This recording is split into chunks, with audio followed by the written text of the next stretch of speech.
à l'est, la Tunisie, sous un prêt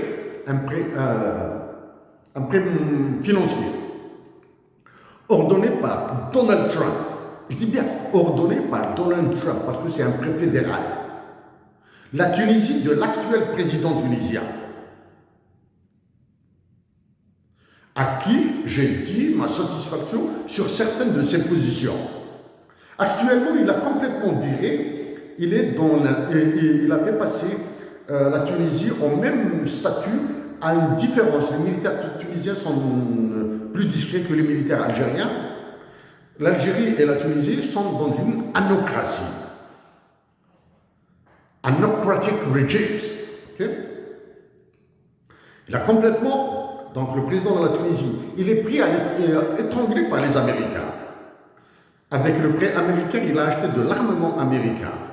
Le FMI et la Banque mondiale sont en train de massacrer la Banque centrale tunisienne et sont en train de, par ricochet, de massacrer l'économie tunisienne. Et à la nation tunisienne, je dis que si je suis élu, l'État algérien qui s'exprimera au nom de la nation algérienne ne vous laissera jamais tomber. Okay? Il y aura des conditions, bien sûr, que j'ai dites auparavant. Ça, c'est la Tunisie. Au Maroc,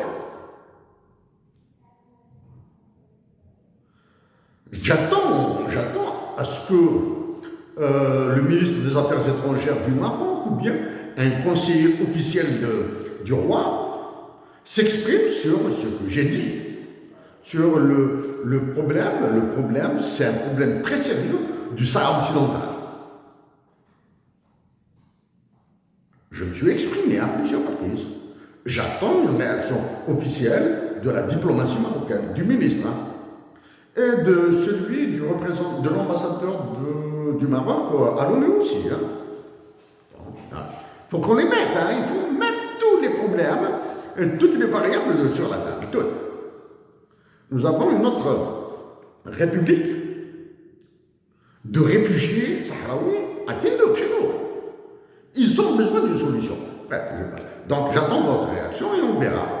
Je dis à la nation marocaine, à nos frères marocains, à nos sœurs marocaines, et je leur ai déjà dit à plusieurs reprises, je l'ai dit à travers Achraf Hakimi, le footballeur, etc. La nation algérienne s'exprimera sur la solidarité, la fraternité, sur la coopération, sur ce que nous pourrons faire ensemble. Apparemment, vous voulez construire un stade pour l'organisation de la Coupe du Monde, quand bien même je suis radicalement contre le volume du stade. Là. Faire un stade de 125 000 spectateurs, c'est complètement fou. C'est complètement fou, là. Faites un stade de 50 000, 60 000 spectateurs, etc. Bon, ben, pourquoi pas organiser une Coupe du Monde jumelée avec l'État algérien. Avec l'État algérien, nous allons faire un stade à la frontière algéro-marocaine.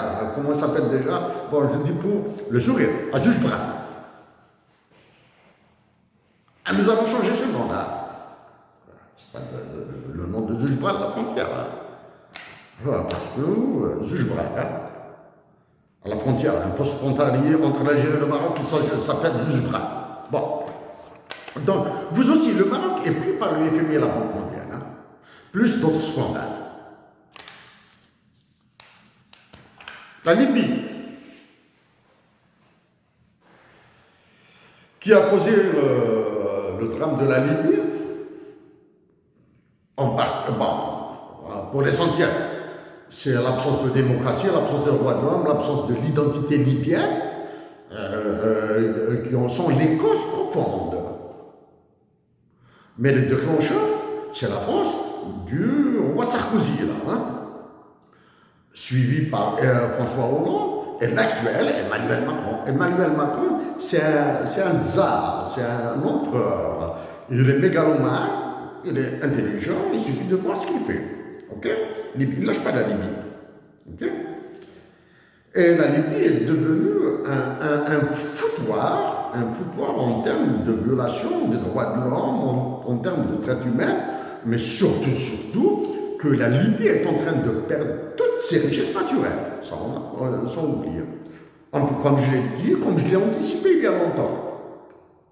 La Libye elle n'est pas seulement partagée en deux régions, l'Est et l'Ouest, mais il y a le Sud là maintenant, le Darfour et le Tchad commencent à voir clair là maintenant, c'est-à-dire une enclave, comme celle qui est en train de se faire entre l'Algérie, le Mali et le Niger, est en train de naître là-bas, ok?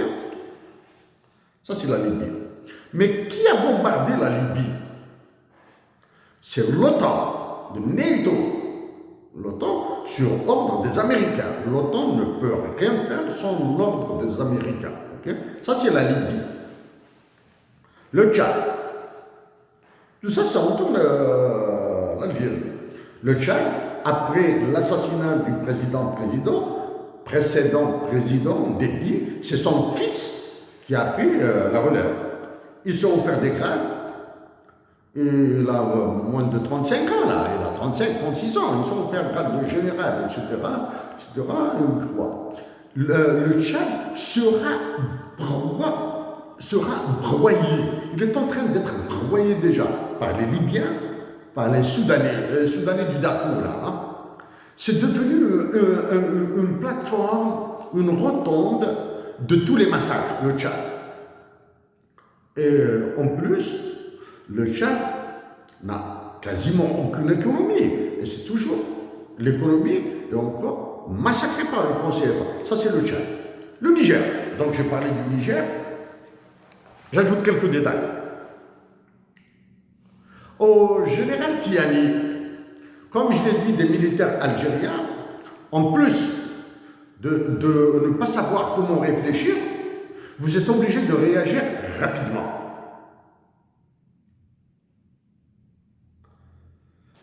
Je vous ai proposé mes services, vous les avez.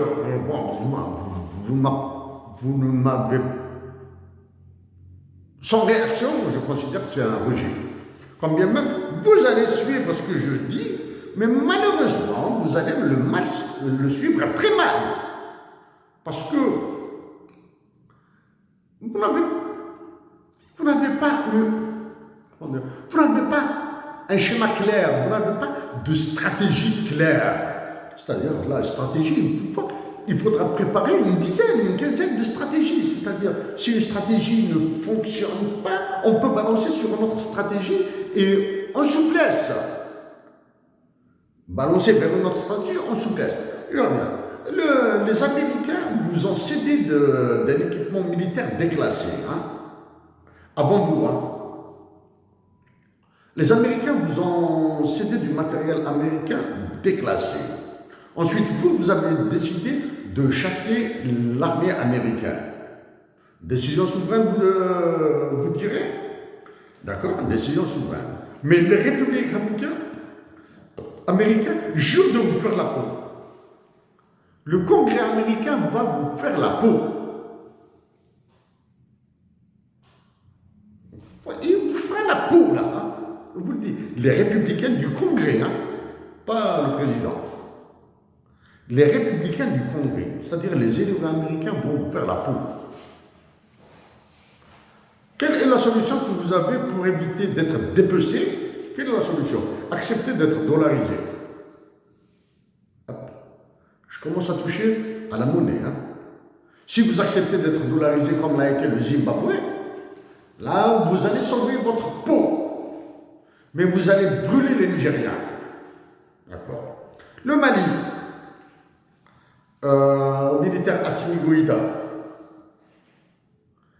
je vous ai dit que vous êtes en train de perdre le peu d'appui populaire qui vous reste, vous allez le perdre parce que vous tournez autour du pot.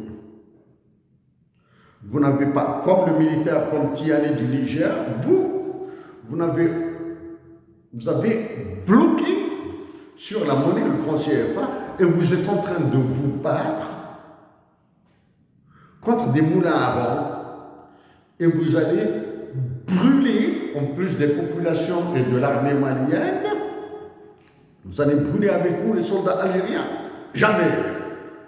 Et moi, si je suis le président de la République, les soldats algériens, j'en ferai des bijoux. Ah oui. Ils interviendront à l'étranger. étranger, mais dans des conditions qui seront appuyées, acceptées par la nation algérienne, parce qu'il y aura, je peux y aller jusqu'à un référendum populaire, par des conditions de logistique, des conditions de stratégie qui seront acceptées, supportables par l'armée algérienne, pas avec les généraux actuels. Les généraux actuels, ils partiront. J'ai demandé le renouvellement de l'état-major de l'armée. Moi, je le ferai. Okay. Il y a d'autres conditions économiques, politiques, etc.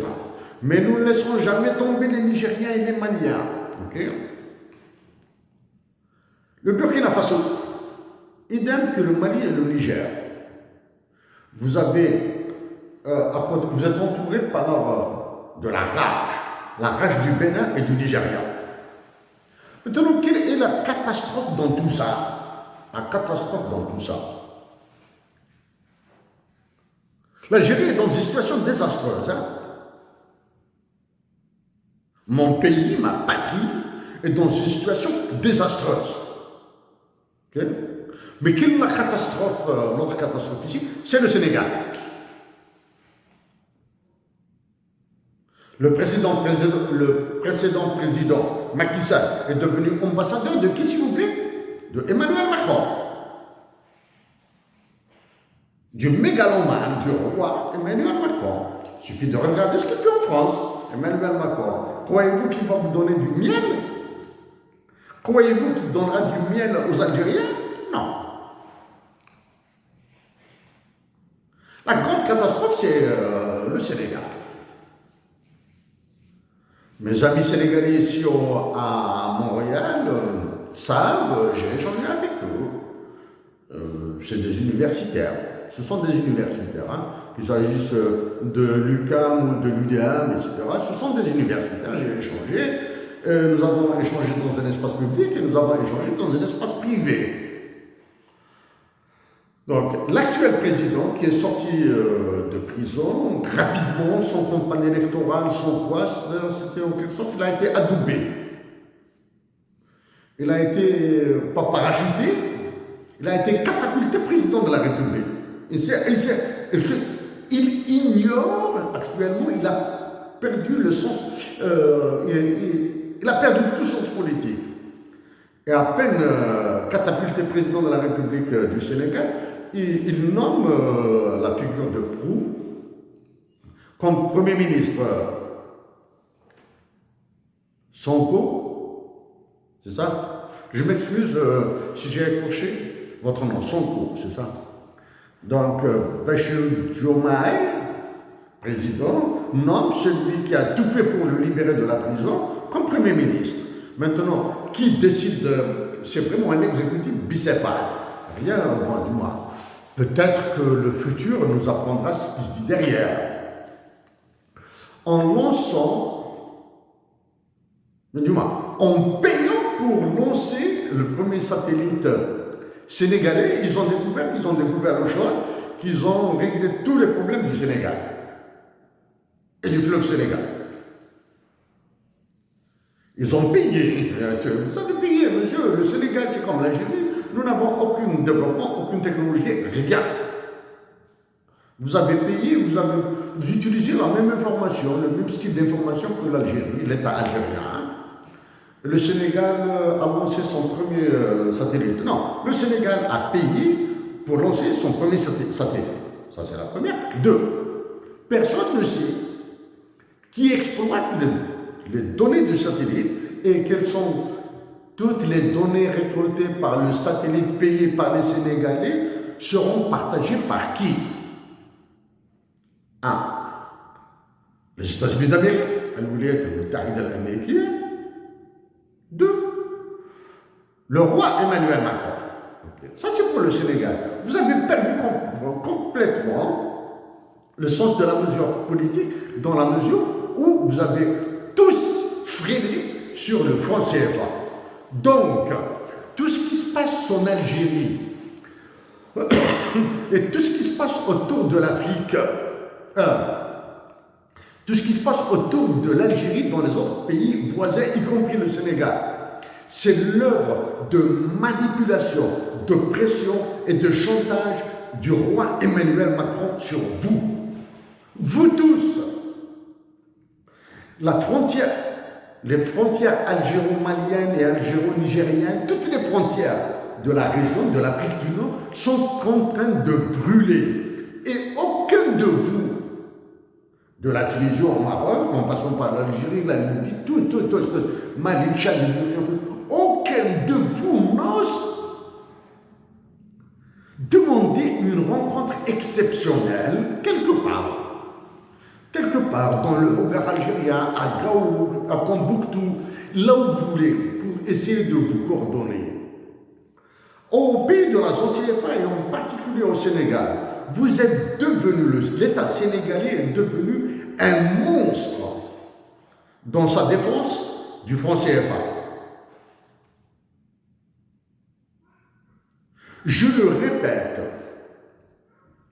l'ECOWAS, la CEDEAO, l'Union économique monétaire ouest-africaine, l'Union monétaire ouest-africaine sont des organisations terroristes, je le répète. Et tout ce qui se passe actuellement en Algérie, dans toute l'Afrique du Nord, et dans le cadre de ma patrie, je supplie mes compatriotes de demeurer pacifiques. Je les supplie de participer massivement à l'élection présidentielle pour lancer le changement dont a besoin l'Algérie. Et se ramène maintenant à ce que vous fait subir Emmanuel Macron, c'est-à-dire l'interpellation, l'arrestation, la torture, les pressions, les menaces, etc., qui s'exercent sur les militants politiques algériens, sur les citoyens algériens, etc., sont là pour cacher les pressions, les ordres d'Emmanuel Macron et plus des États-Unis d'Amérique, de l'OTAN, etc. Les pays de la zone CFA, et en particulier le Mali, le Niger, le Burkina Faso et le Tchad, doivent aller rapidement, soit sur la Chine, soit sur l'URSS, sur la Russie ou sur n'importe quel autre pays, pour qu'ils aient leur propre monnaie. Parce que si vous faites dollariser par les États-Unis d'Amérique, vous allez connaître le sort du Zimbabwe. Et je suis désolé de vous le dire. Hein. Vous êtes les pays sous-développés, des pays sous-développés, lourdement endettés. Si je suis élu président de la République en Algérie, seul ou avec vous, j'ouvrirai un front contre l'UFMI et la Banque mondiale. Combien même j'ai des arguments pour accepter les ordres du FMI et de la Banque mondiale. Je peux fermer les yeux ou bien je peux faire la sourde oreille, etc. et laisser passer certains ordres de la Banque mondiale et du FMI. Exemple, le futur ticket modérateur de la santé. Je suis d'accord. La privatisation des assurances, casser certaines banques, je les casserai. Il n'y a pas de problème pour ça. Mais je vais sur Emmanuel Dinard. Et je fais, si tant est l'indépendant, l'indépendance de la Banque centrale algérienne et du Trésor, dont on ne parle pas, etc., sera revue. Donc, je reviens à l'essentiel. À vous, chers compatriotes d'Algérie, à mes compatriotes, femmes, hommes, qui seront arrêtés, évitez s'il vous plaît ça, évitez. Et une autre fois, joignez votre voix à la mienne pour exprimer notre solidarité avec les soldats de l'armée algérienne et dire à nos compatriotes algériens qu'après l'élection présidentielle, le FMI et la Banque mondiale vous feront voir de toutes les couleurs. Il faudra savoir résister là. Chers compatriotes d'Algérie, chers frères et sœurs d'Afrique du Nord, je vous dis toute ma solidarité Je vous dis toute ma peine, je vous dis toute ma douleur de ne pas pouvoir être parmi vous. Et au plaisir d'embrasser cette terre qui m'est chère, et au plaisir d'embrasser. J'espère avoir l'opportunité d'embrasser les pieds de ma mère et embrasser tout ce que j'aime en Algérie. Merci à vous tous.